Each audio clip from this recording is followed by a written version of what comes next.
Puji Tuhan. Pagi hari ini kita lihat beberapa ayat lebih dulu. Ya, Injil Matius pasal 13 ayatnya yang ke 44, mestinya sampai 46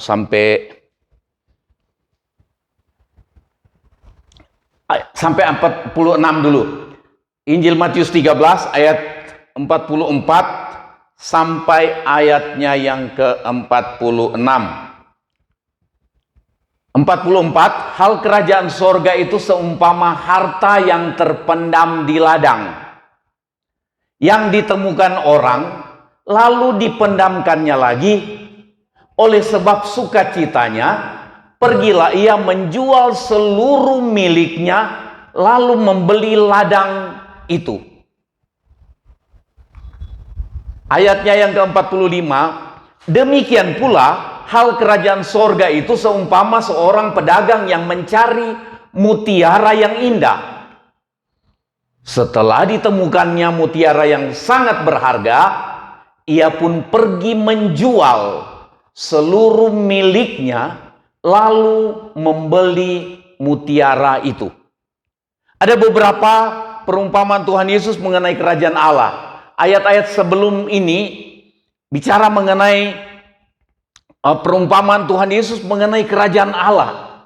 Ayat sesudah ini, sebelum ini bicara mengenai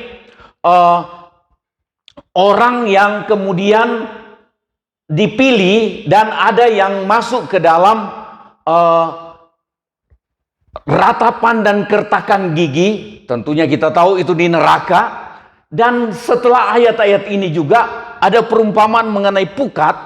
Orang labukan pukat, kemudian dipilih ikan, ada ikan yang bagus, dikumpulkan ke tempat yang baik, kemudian ada ikan yang tidak bagus, dibuang. Dan diakhiri dengan ayat bahwa di sana akan ada ratapan dan kertakan gigi. Ini tidak enak. Ini satu keadaan yang tidak menyenangkan. Tapi Tuhan Yesus sedang berbicara mengenai kerajaan Allah, bahwa semua kita, sikap kita dalam hidup ini tiap-tiap hari, itu menentukan apakah kita akan dipilih, ditaruh di tempat yang Tuhan rancang untuk kita, yaitu tinggal bersama dengan Tuhan selama-lamanya di sorga yang kita kenal dengan istilah itu atau dengan nama itu, atau karena kita hidup masa bodoh, kita ikutin nafsu kita, kita ikutin apa yang jadi pikiran kita, apa yang jadi kehendak kita, akhirnya atau hidup kita akan bukan berakhir, akan berakhir di tempat yang tiada akhir, di tempat yang tidak menyenangkan, di tempat yang Tuhan Yesus bilang di sana ada ratapan dan kertakan gigi. Nah, pagi ini kita lihat dua perumpamaan ini. Perumpamaan yang pertama ini ayat 44, itu perumpamaan yang pertama, katanya seumpama harta yang terpendam di ladang. Terpendam berarti tidak semua orang jalan-jalan, asal jalan-jalan dan dia bisa lihat harta terpendam itu. Cuma orang yang merindukan, yang mampu menemukan harta terpendam itu. Nah, dikatakan harta terpendam itu yaitu mengenai kerajaan sorga, mengenai keselamatan. Cuma orang yang peduli, menghargai jiwanya mau kemana setelah hidup ini, cuma orang itu dalam kerinduannya dia mampu menemukan harta yang terpendam. Terpendam berarti tidak bisa dilihat. Banyak harta terpendam katanya di laut mati, atau harta terpendam di beberapa tempat di situ Bondo ini ada minyak atau ada apa. Ada banyak harta terpendam di Papua belum ditemukan, belum diambil. Sekarang ada satelit yang bisa melacak harta itu. Tetapi sungguh kita lihat Tuhan Yesus bicara mengenai kerajaan Allah, mengenai keselamatan, seperti harta terpendam di ladang. Kemudian harta terpendam yang ditemukan orang. Ditemukan berarti bukan kebetulan dia ketemu. Tetapi memang dia dalam kerinduan menghargai harta itu, yaitu keselamatan, yaitu kerajaan sorga. Dia merindukan harta itu sebabnya dia mencari, kemudian dia menemukan. Tuhan Yesus katakan orang yang merindukan. Ada orang-orang yang beragama lain, tetapi merindukan satu kehidupan. Dia bilang, saya pengen hidup itu tulus. Hidup itu cocok dengan maunya penguasa tertinggi itu.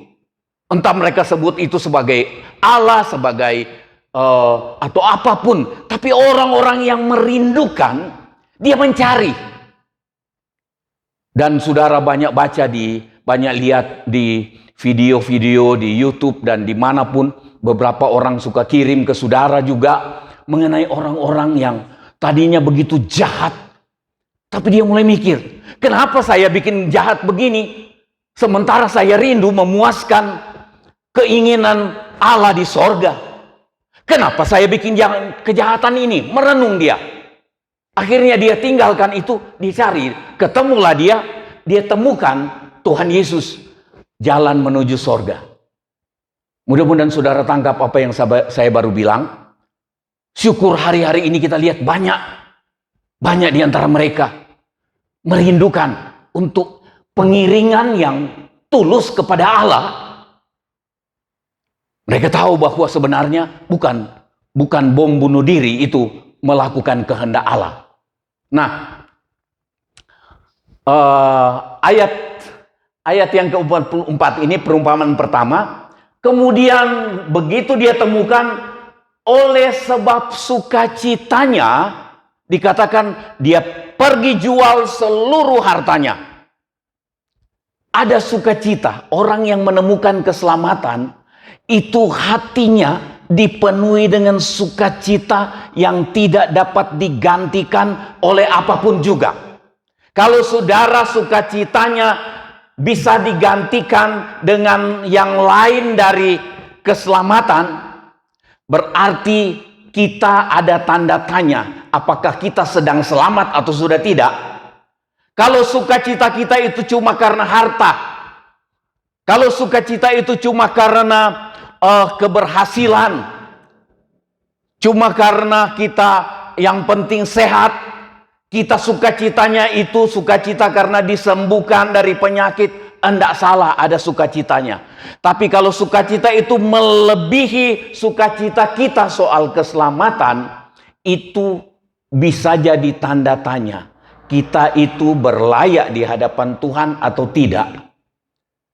Jadi Kristen bukan hanya asal ada sukacita datang ibadah, ada sukacita, memang itu wajib.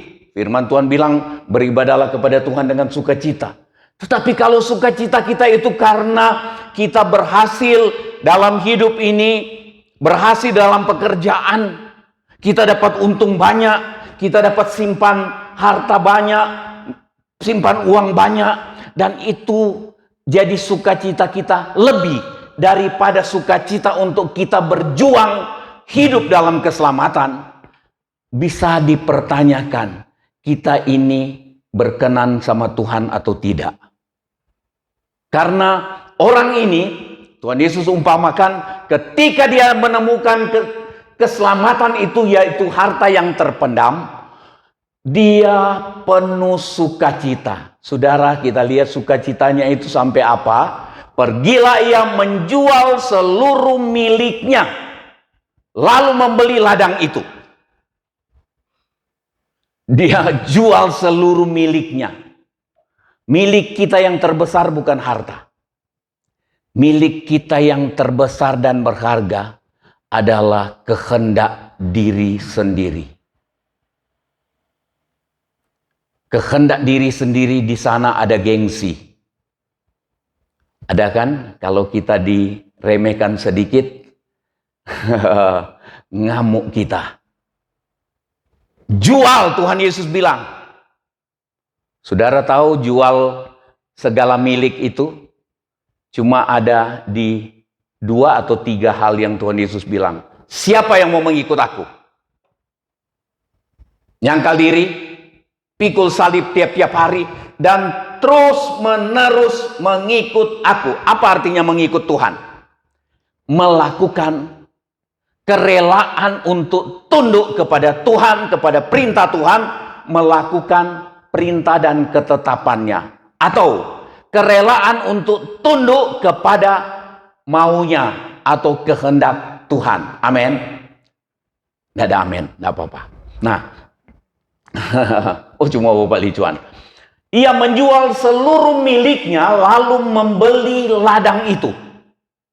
Saya ulang sekali lagi, kalau kita lebih bersuka cita, kita lebih menghormati, menghargai apapun yang jadi milik kita, dari harta sampai gengsi, dari harta sampai kehendak diri sendiri, kita masih rela lebih hormati itu daripada menghargai keselamatan, maka kita diragukan keselamatan kita. Ini yang menggenapi apa yang Tuhan Yesus bilang, yang selamat cuma sedikit. Jadi mulai sekarang kita mulai merenung, saya ini kalau tiba-tiba saya mati, selamat apa enggak? Bagaimana saya menghargai keselamatan dan juru selamat yang menyelamatkan saya itu? Apakah saya hargai Tuhan yang menyelamatkan saya dan menghargai keselamatan itu lebih dari saya hargai gengsi saya? Jangan singgung harga diri saya. Terlalu tinggi soalnya harga diri kita. Seringkali kita berani langgar firman Tuhan demi harga diri. Itu berarti kita tidak hargai keselamatan. Dari anggota gereja sampai pendeta, kalau bicara harga diri, seringkali kita rela kehilangan keselamatan demi mempertahankan harga diri. Paulus bilang, hidupku bukannya aku lagi. Dia lepas semua. Salah satu contohnya Stefanus. Dilepas, tidak diloloskan dari lemparan batu sampai mati, tidak ada komplain, tidak ada keberatan, tidak ada kekecewaan sedikit pun dari Stefanus. Beda dengan Yunus. Yunus begitu dia lihat orang Nineve Tuhan tidak jadi hukum, jengkel dia. Kecewa, harga dirinya lebih tinggi daripada keselamatan. Dia menghargai harga dirinya lebih tinggi dari keselamatan, dari kerajaan sorga. Saudara, perhatikan baik-baik untuk hidup kita tiap hari. Kalau kita hargai sesuatu yang bukan keselamatan itu, kita lebih tinggi daripada keselamatan, daripada kerajaan sorga, diragukan kita selamat kalau tiba-tiba kita meninggal. Kita terus, nah ini dia kesimpulan untuk perumpamaan yang pertama. Keselamatan itu mendatangkan sukacita, lebih berharga dari seluruh apapun yang kita miliki.